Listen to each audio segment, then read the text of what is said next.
time. Well, guys, Southern Utah is back at home after a week off, and the Thunderbirds are here and they're ready to play. They picked up their last win at Abilene Christian on the road, and tonight they welcome Tarleton State back into the America First Event Center for the second time this season. Head coach Rob Jeter said the boys are well rested and ready to play here tonight, but they know what Tarleton brings: physicality, toughness, and a whole lot of talent. The last time these two teams played each other was on January 15th in one of the wildest games of the season, an 106-105 overtime win that gave Southern Utah their first conference win of the season. Dylan Jones and Tanner Hayhurst both put up 20 points. Jaden Farrow chipped in 17, and for the Texans, Dior Johnson had 40 despite the loss. But tonight's matchup here tonight is full of history, and Southern Utah is looking to protect their home court once again. Back to you guys. Yeah, that always seems to be. Tarleton State, the Texans come in at 11-12 overall, and after starting WAC play at 2-1, they dropped 7 straight games. They were in California Baptist Thursday this week, and despite having a second half lead, fell just short, 56-55. They've been without their number one scorer, Dior Johnson, who hasn't played since their loss to UT Arlington on January 21st. And in his absence, Cam McDowell has really stepped up. He's averaging just under 14 points per game and has scored double figures in the last 14 out of 15 contests. Thunderbird fans remember him well, as he scored 24 points the last time these two teams met. And one thing about the Texans is they are really good defensively at forcing turnovers. They tore about 18 turnovers, and they turned that into 22 points. So ball security will be really important here tonight. Something Rob Jeter has preached a lot. Well, Coach, you know it's going to be a competitive game here tonight. What are your thoughts on this first half? Well, it kind of played out how I expected. That Tarleton State comes out really hard. They play very aggressively. They're trying to turn us over a little bit, and they've scored 8 points off those turnovers. So we have to match their intensity. Moving into the second half, what's your biggest focus?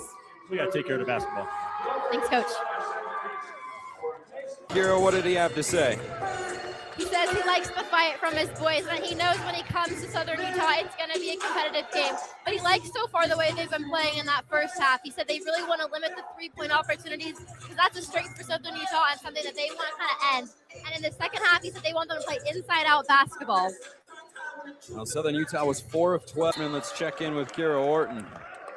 Well, Elijah Duvall came into Southern Utah with a last name that already meant something. His older brother Trayvon ran point at Duke, and Elijah said he's not chasing that expectations. He wants to kind of get his own legacy. He doesn't want to be remembered as Trey's little brother, but he wants to be remembered as Elijah, as a freshman leading this offense. He said it's been difficult, and he's been learning how to lead different personality types. He also said at the point guard position, leadership starts with control, and for Elijah, it starts on the defensive end. He said he's always starting with his defense, and he's trying to push other point guards out of their comfort zone. The biggest adjustment for him so far in college basketball, he said, has been decision-making, and he learned that early on in the season in the game against Gonzaga. He said he learned he needed to limit turnovers and make decisions faster. He also said that in Gonzaga, he saw the level they were playing at, and that's the level he wants to get to. So with help from his older brother and Southern Utah's coaching staff, he's learning how to slow the game down without losing that edge that defines him as a player. And as a freshman leading a D1 offense, he's not just chasing expectations, he's gaining them.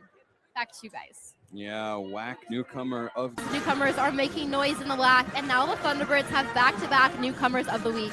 Last week, it was Jaden Farrow who had a standout performance over the formerly top-ranked Utah Valley University. He's one of those players that's showing why defenses have to plan to play against him, and he carried that momentum into a career-high 35-point game against Utah Tech for his third straight double-double. This week, the honor goes to Elijah Duvall, who's averaging about 20 points a night, but more importantly, delivered when Southern Utah needed it most on the road in Abilene, where road wins don't come easy for this team. He scored 27 points that game and gave them their first true road win.